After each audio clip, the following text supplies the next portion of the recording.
नमस्कार, आप देख रहे हैं एबी स्टार न्यूज। आपके साथ मैं अंजलि आप सभी का स्वागत करते हैं अपने इस खास पेशकश एक किस्सा दिन का हिस्सा में, जहां हम आपको बताते हैं कि आखिर आज के दिन क्या खास हुआ था। आज के दिन से जुड़े हुए तमाम ऐसे राजनीतिक, ऐतिहासिक और सामाजिक क्षेत्र से जुड़ा हुआ हर एक दिलचस्प किस्सा, जिसका एक आपको आज के दिन का बनता है जो एक अनोखा हिस्सा। शुरुआत करते हैं हमारे इस पहले किस्से से, जो कि स्वास्थ्य क्षेत्र से जुड़ा हुआ है।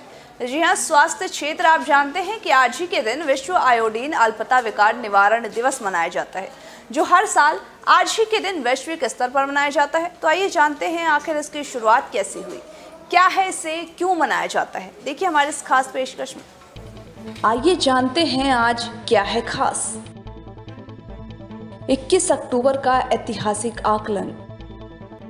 खंगालते हैं इतिहास के पन्ने। हर साल आज ही के दिन विश्व आयोडीन अल्पता विकार निवारण दिवस मनाया जाता है, जिसका मकसद लोगों में आयोडीन के पर्याप्त उपयोग के बारे में जागरूकता पैदा करना है। इस दिन आयोडीन की कमी के परिणामों पर भी प्रकाश डाला जाता है। हाल ही में हुए आयोडीन की कमी के कारण होने वाले विकार दुनिया भर में एक प्रमुख सार्वजनिक स्वास्थ्य समस्या बन गए हैं। यह देखा गया है कि दुनिया की आबादी का लगभग 1/3 आयोडीन की कमी से होने वाले विकारों के जोखिम में है। विश्व स्वास्थ्य संगठन WHO के अनुसार लगभग 54 देशों में अभी भी आयोडीन की कमी है। आयोडीन शरीर के अंदर उत्पन्न नहीं होता और इसीलिए इसे दैनिक भोजन और पानी की खुराक के रूप में सेवन किया जाना चाहिए। एक पूर्ण विकसित वयस्क को मस्तिष्क और शरीर को ठीक से काम करने के लिए शरीर में प्रत्येक दिन 150 माइक्रोग्राम आयोडीन की आवश्यकता होती है। आयोडीन का सबसे सामान्य स्रोत नमक है।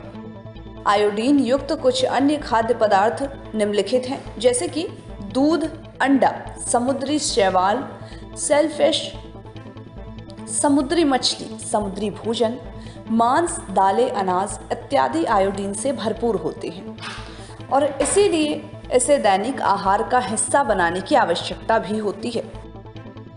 आयोडीन की कमी से मुख्य रूप से घेंघा रोग होता है। आयोडीन की कमी से चेहरे पर सूजन आती है और इस सूजन से गले के अगले हिस्से में थायराइड ग्रंथि में सूजन भी आने लगती है। गर्भवती महिलाओं में आयोडीन की कमी से गर्भपात, नवजात शिशुओं का वजन कम होना, शिशु का मृत पैदा होना और साथ ही जन्म लेने के बाद शिशु की मृत्यु होना आदि होते हैं।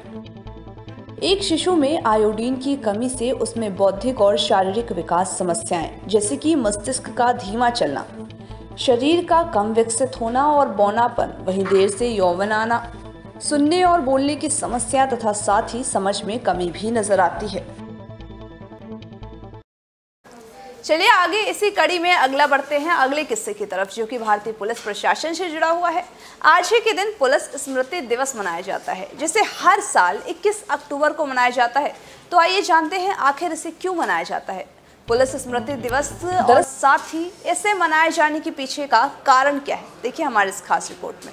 दरअसल आज ही के दिन भारत में हर साल 21 अक्टूबर को राष्ट्रीय पुलिस स्मृति दिवस भी मनाया जाता है। यह दिन उन बहादुर पुलिसकर्मियों को याद करने और साथ ही उनके सम्मान में मनाया जाता है, जिन्होंने अपना जीवन अपने कर्तव्यों का पालन करने में लगा दिया।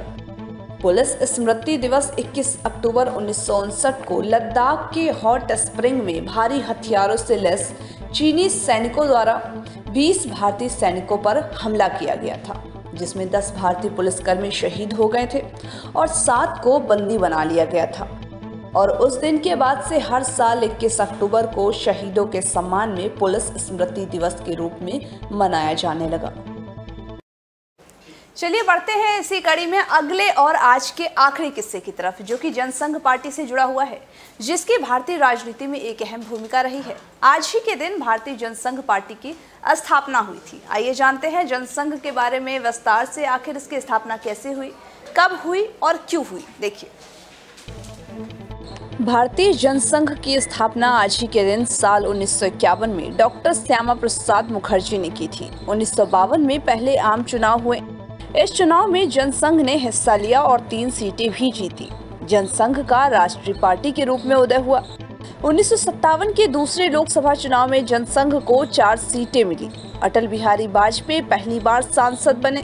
1962 में तीसरे लोकसभा चुनाव किए गए। इस चुनाव में जनसंघ को बड़ी बढ़त भी मिली और साथ ही पार्टी ने 14 सीटों पर जीत दर्ज की। 1967 के लोकसभा चुनाव में जनसंघ ने एक बार फिर बड़ी छलांग लगाई। इस बार पार्टी के 35 सांसद जीते। चुनाव के एक साल बाद 1968 में जनसंघ के संस्थापक श्यामा प्रसाद मुखर्जी का निधन हो गया।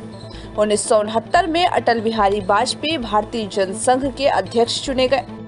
7वीं लोकसभा की करारी हार के बाद भाजपा को जन्म दिया गया।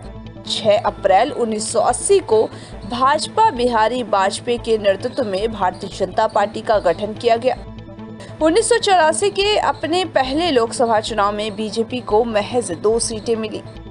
1989 में 9वीं लोकसभा के चुनाव में भाजपा ने अप्रत्याशित बढ़त भी दर्ज की और साथ ही 85 सीटें जीती। भाजपा ने जनता दल को समर्थन देकर केवीपी सिंह की सरकार बनाई।